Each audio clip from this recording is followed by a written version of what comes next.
د چینایي شرکت یونټري روبوټکس داسې څه نندارې ته وړاندې کړل چې تر څو کلونو مخکې به د یوې ګرانبیې ساینسي فنکشن فلم صحنه ښکاره کېده.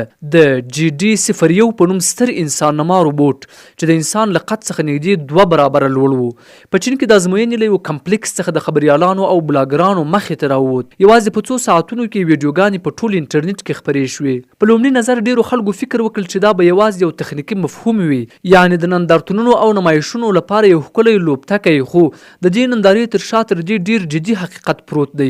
د اسیا د ټیکنالوژي بازار شنونکی وایي داسې ماشینونه ښایي د انټرنیټ او سمارټ فونونو له راڅرګندېدو وروسته د نړۍ تر ټولو لوی صنعتي انقلاب پیل کړي.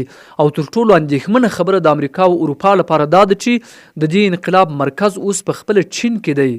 د شنژن د صنعتي کړیو اړوند څو چینایي ټیکنالوژي رسنۍ وایي چې یونټري له څو میاشتو راهیسې د درنو انسان نما روبوټونو بېلابېلې نسخې ازمويي. ځینې د عامو خلکو بازار لپاره دي، ځینې د صنعت او لوژستیک لپاره، او ځینې نورې بڼې ښایي د حکومتي ادارو او حتی پوځ پام هم ځان ته واړوي. که څه هم شرکت په رسمي ډول یوازې د سوله ییزو کارونو یادونه کوي، خو ډیر متخصصین باور لري چې دا ډول ماشینونه به حتمي ډول د امنیت، ستراتیژیکو ساختماني پروژو او درنو زیربناو په برخه کې هم وکارول شي. تر ټولو حیرانوونکې برخه د پرمختګ چټک سرعت دی. تر دې ډیر وخت نه دی تیر شوی چې یونټري یوازې د نسبتا ارزان روبوټ سپیو جوړونکی بلل کېده چې د امریکایي شرکت بوسټون ډاینامیکس له تولیداتو سره یې سیالي کوله. خو اوس حالت د ټولو د سترګو مخې ته بدلیږي. چینایي انجینرانو دا ټیکنالوژي پراخه کړې ده او د بشپړو انسان نما او هدایت کېدونکو سیستمونو جوړولو پر لور روان دی. په خپرو شویو ویډیوګانو کې جي ډي 01 تقریبا غیر واقعي ښکاري. د دې اوږد فلزي بدن، ځواکمنې هایدرولیکي پښې، ستر لاسونه او ځانګړی میخانیکي تګ داسې احساس ورکوي لکه خلک چې د راتلونکي زمانې بشپړه فعاله ټیکنالوژي ویني، نه یوازې یو ازمایښتي ماډل.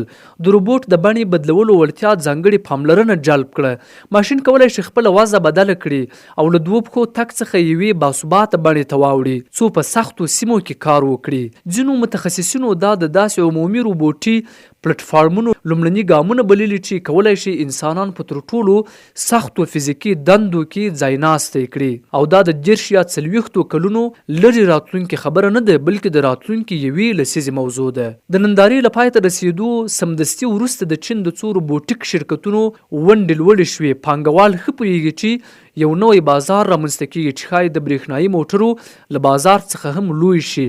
دا مبالغه نه ده.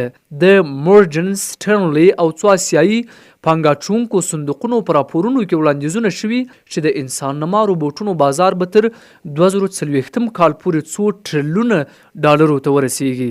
لامل یې ساده دی. نړۍ د کارکوونکو کمښت، د نفوس زړښت او د تولید د لګښتونو له زیاتېدو سره مخ ده. روبوټونه نور یوازې اسانتیا نه بلکې اقتصادي اړتیا ګرځي.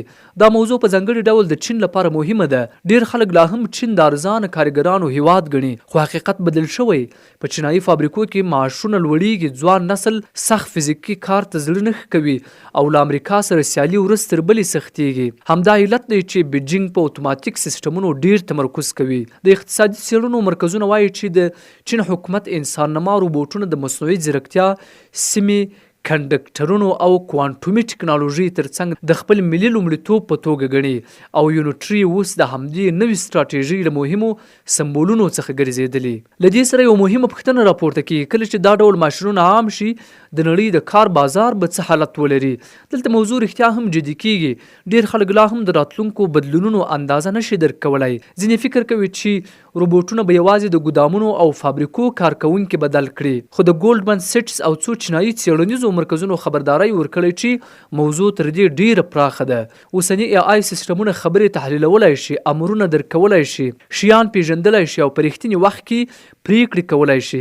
کله چې دا وړتیاوې د روبوټ له فزیکي بدن سره یو ځای شي، نو یو داسې نړیوال کارګر رامنځته کېږي چې نه ستړی کېږي، نه رخصتي غواړي، نه ناروغه کېږي او 24 ساعته کار کولای شي.